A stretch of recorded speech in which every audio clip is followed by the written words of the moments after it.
அவரு போனதுக்கு அப்புறமா எல்லாமே மாறிடுச்சுங்க. எதிர்நீச்சல் சீரியல் இப்போ முடிவுக்கு வரப்போகுது.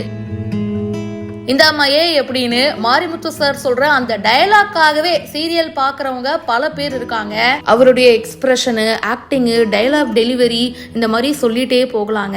ஆனா மாரிமுத்து சார் பாத்தீங்கன்னா போன வருஷம் எதிர்பாராத விதமா காலமாயிட்டாரு. அவருடைய இருப்புக்கு அப்புறமா எதிர்நீச்சல் சீரியலுக்கு வரவேற்பு கொஞ்சம் கம்மியாயிடுச்சோ. மாரிமுத்து சாரோட ரோலுக்கு யாரு ரீப்ளேஸ் பண்றதுன்னு அப்ப ஆரம்பிச்சதுங்க அந்த குழப்பம். அதுக்கப்புறமா வேளா ராமமூர்த்தி ஐயா ஓகே அப்படின்னு சொல்லி சேனல் கண்டினியூ பண்ணாங்க. அண்ட் அவருடைய நடிப்பை மக்கள் பார்த்துட்டு ராமமூர்த்தி ஐயா ரொம்ப நல்லா ஆக்ட் பண்றாரு, அதுல மாற்று கருத்தே கிடையாது. அண்ட் கதையோட ட்ராக்கும் பாத்தீங்கன்னா எங்கேயோ போயிட்டு இருக்கேப்பா அப்படின்ற மாதிரியும் ஃபேன்ஸ் ஃபீல் பண்றாங்க. அண்ட் அப்படி இருக்கும்போது இப்போ எதிர்நீச்சல் சீரியலை முடிக்க போறோம் அப்படின்னு சொல்லிட்டு அபிஷியலா அனௌன்ஸ் பண்ணிருக்காங்க. எதிர்நீச்சல் சீரியலுடைய இறுதி வாரம் அப்படின்னு சொல்லி சேனல் சைட்ல இருந்தே ப்ரோமோலாம் ரிலீஸ் பண்ணிட்டாங்க. சோ மக்களுக்கு ரொம்ப ஃபேவரட்டான எதிர்நீச்சல் சீரியல் இப்போ முடிவுக்கு வந்திருக்குங்க.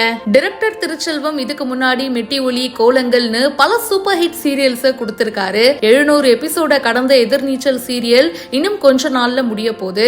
நீங்க சொல்லுங்க, இந்த சீரியல்ல எந்த ஒரு கேரக்டர் உங்களுக்கு ஃபேவரட், யாரை ரொம்ப மிஸ் பண்ணுவீங்க? கீழே கமெண்ட் பாக்ஸ்ல மறக்காம பிரியா என் கூட ஷேர் பண்ணுங்க. மேலும் பல இன்ட்ரெஸ்டிங்கான விஷயங்கள் பிஹைண்ட் வுட்ஸ்ல வந்துட்டே இருக்கு, இப்பவே ஃபாலோ பண்ணுங்க.